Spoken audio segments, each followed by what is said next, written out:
قل انما انا بشر مثلكم يوحى الي انما الهكم اله واحد فاستقيموا اليه واستغفروه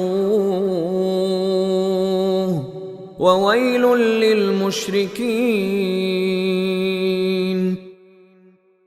اے پیغمبر کہہ دو کہ میں تو تم ہی جیسا ایک انسان ہوں، البتہ مجھ پر یہ وحی نازل ہوتی ہے کہ تمہارا خدا بس ایک ہی خدا ہے، لہٰذا تم اپنا رخ سیدھا اسی کی طرف رکھو اور اسی سے مغفرت مانگو، اور بڑی تباہی ہے ان مشرکوں کے لیے۔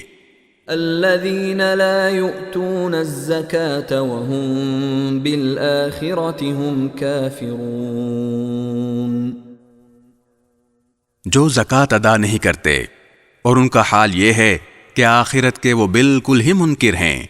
ان الذين آمنوا وعملوا الصالحات لهم اجر غير ممنون، البتہ جو لوگ ایمان لے آئے ہیں اور انہوں نے نیک عمل کیے ہیں ان کے لیے بے شک ایسا اجر ہے جس کا سلسلہ کبھی ٹوٹنے والا نہیں ہے۔